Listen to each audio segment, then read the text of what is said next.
10ই জুলাই 2024 আমাদের যে এক দফা দাবিতে সকাল সন্ধ্যা সারা দেশে ব্লকেট কর্মসূচি পালিত হবে। হাইকোর্টের যে রায় হয়েছে 5ই জুন, সেদিন থেকে আমরা আন্দোলনে আছি এবং 1 জুলাই থেকে আমাদের আন্দোলন আরো বেগবান হয়েছে।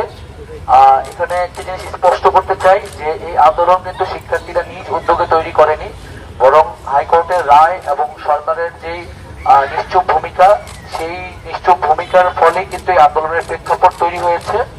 তো আমাদের আন্দোলনের ফলে সাধারণ মানুষের ভোগান্তির কথা অনেকেই বলছেন। আমরা এই ভোগান্তির প্রতি সংবেদনশীল। আমরাও চাই না যে সাধারণ মানুষের কোনো ভোগান্তি হোক, আমাদেরও কোনো ভোগান্তি হোক। 250-টিরও বেশি ডিজাইন অপশন নিয়ে ওয়ালটন স্মার্ট ফ্রিজ, বোঝে আপনার প্রয়োজন। কিন্তু এই ভোগান্তির জন্য সরকারকে দাঁড় নিতে হবে, কারণ আমরা এতদিন ধরে রাজপথে আছি, তারপরেও সরকার বা নির্বাহী বিভাগের পক্ষ থেকে আমাদের সাথে কোনো ধরনের আলোচনা বা আশ্বাস এখন পর্যন্ত আমরা পাইনি।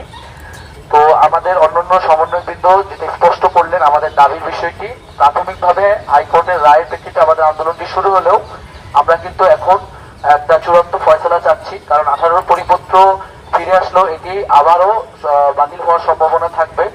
ফলত আমরা এমন একটা সমাধান চাচ্ছি যাতে করে কোটা নিয়ে আর কখনোই কোনো ধরনের সংকট বাংলাদেশে তৈরি না হয়।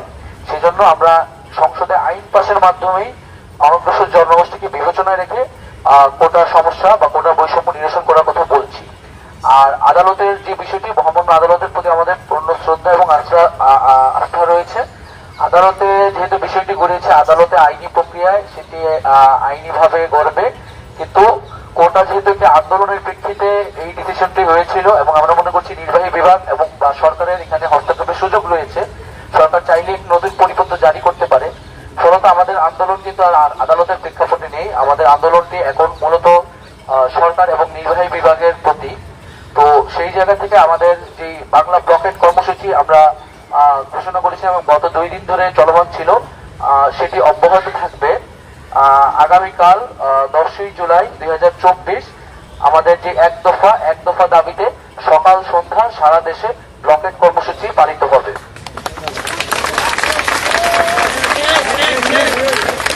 এবং এই ব্লকেটের মধ্যে সড়ক পথ, রেলপথ আওতাভুক্ত থাকবে এবং আমাদের যে সারা দেশে যে প্রতিনিধিবৃন্দ রয়েছে তাদের প্রতি আমাদের আহ্বান থাকবে যে সকলে সমন্বয় করে যার যার শিক্ষা প্রতিষ্ঠানের সামনে যে গুরুত্বপূর্ণ পয়েন্টগুলো আছে সেই পয়েন্টগুলোতে আমরা অবরোধ অবস্থান কর্মসূচি শুরু করব। আগামীকাল সকাল 10টায় আমরা ঢাকা বিশ্ববিদ্যালয়ে জায়গা থেকে কেন্দ্রীয় গ্রন্থাগারের সামনে আমরা জমায়েত শুরু করবো এবং তারপর আমরা আমাদের ব্লকেট কর্মসূচি জন্য শাহবাগ মোড়ে জমায়েত